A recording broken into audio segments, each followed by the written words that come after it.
Hello everyone and welcome back to another AFK journey video. So Pandora on the Pioneer server is really actually taking over the Dream Realm meta.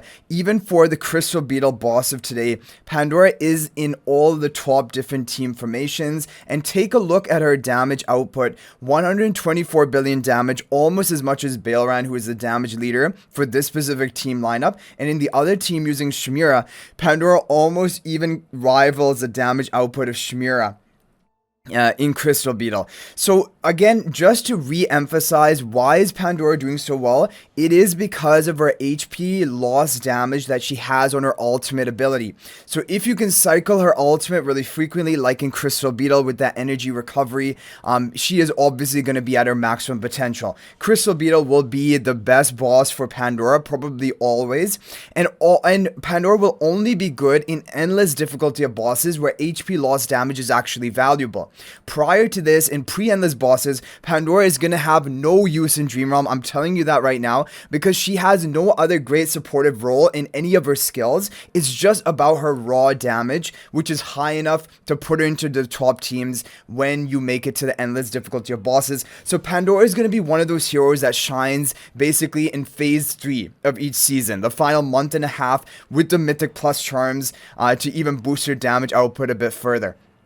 So let's go ahead and take a look at some of these replays just so you can see what is actually happening. So here is the team concept. Damon going to be attack buffing the Pandora rather than Shemira here. And the twins, of course, are going to be crucial for this team comp, and Valar even as well. And this is what I was honestly wanting to also try to convey.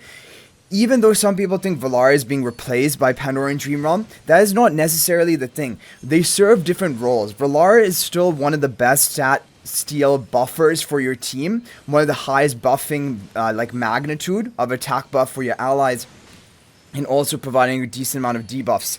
Whereas Pandora is just a raw damage dealer. Pandora is basically comparable to Ludovic, and so they're actually going to be competing with each other for a spot on the team. In terms of buffing, Valar still is one of the best buffers in the game, and Twins will never be replaced. Twins are so crucial, especially also for Pandora meta, because Pandora needs to cycle her ultimates, so the energy refund provided by the Twins, that is crucial for allowing Pandora to cycle ultimates faster. And so definitely Twins, Pandora would be two necessary heroes if Pandora is at all meta.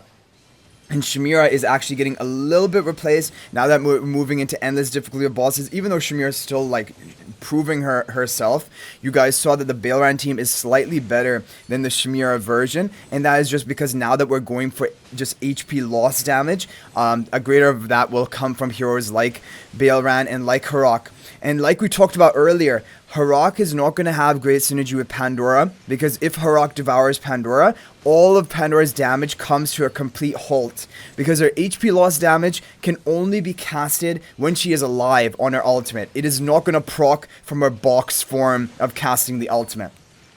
So yeah, that is basically the thing. There is not synergy between Harak and Pandora. So really, actually, when you think about all of this, this is kind of also giving an edge to Baelran for endless difficulty of bosses, because they have good synergy together. Because Baelran can also be unaffected, so he will not be affected by basically the negative frightens of the Pandora, and also he will not be affected by attack debuffs of Pandora, because almost all of his damage is based on his own health. It's not really his attack based damage is negligible for boss content.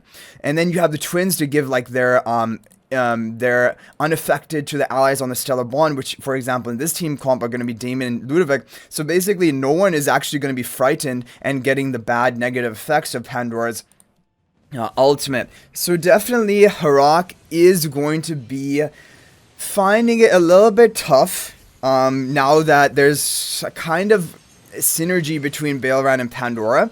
And also the fact that Baelran can deal massive HP loss damage without the cost of consuming and devouring any one of your allies. That is kind of the thing. However, for a boss like Necrodraken, which we have, mobility heroes are still going to be key. Of course, Baelran and Pandora will never be good in Necrodraken. Harak will always be king there. For Plague Creeper, I think it will be a combination, or I don't know. I could even see it being Baelran, because we've already seen that Baelran does really well in Plague Creeper, but generally Harak always needs to be in Plague Creeper as well. So I don't know, we're going to have to wait and see how everything is going to develop. but Pandora is looking like a meta hero, an important investment. But keep in mind, she is a damage dealer, and so damage dealers need high investment if you want to get your maximum score in Dream Realm, meaning definitely plus 10 exclusive equipment, but eventually even plus 20. Basically, she's like a Ludovic. Think of Pandora just as like the Ludovic of Dream Realm. And in fact, she even kind of out damages Ludovic when they both have their Mythic Plus charms. Because you're looking at the damage chart and you're thinking, how is Pandora doing more damage than Ludovic? And this is after Ludovic has his Insight charms too. Ludovic is at his maximum potential. Pandora is still out damaging him, showing that overall Pandora is actually a higher damage output potential hero compared to Ludovic. So that is basically the thing. But anyway, guys, I just wanted to make this kind of update. Of course, this is a Pioneer server, and it is subject to change based on the global release, and we will have to decide when that happens, and of course, wait for testing on the global server as well. But basically, Crystal Beetle, Pandora is top. We've seen in Thalassa, Pandora is top. And if you want to know exactly how much damage she is top by, it's difficult to say because there hasn't been a lot of testing done. If you look like this Rainier team, but Rainier is not the optimal team for Thalassa. That's kind of the problem.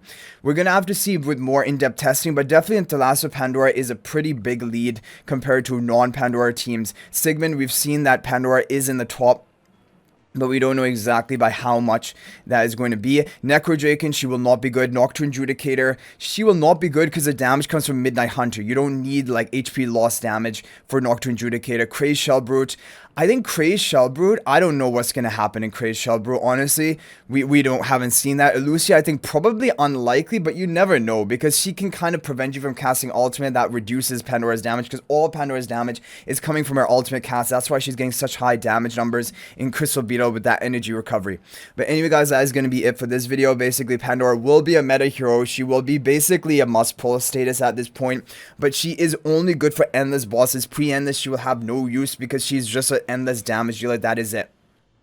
But anyway, guys, I hope you enjoyed the video. Thank you for watching. You can let me know your thoughts in the comment section down below. If you guys are not already subscribed to our YouTube channel, please smash that subscribe button. Also, feel free to join my AFK Journey Discord server. There's a link to that in the description of this video. And finally, if you're thinking about making a purchase in AFK Journey, please use my affiliate link for the official Farlight store. There's the link to that in the description of this video and a pinned comment. There's the best way you can support me at no extra cost to you. So thanks for watching. I'll hopefully see you in the next video. And until then, everyone, peace out for now.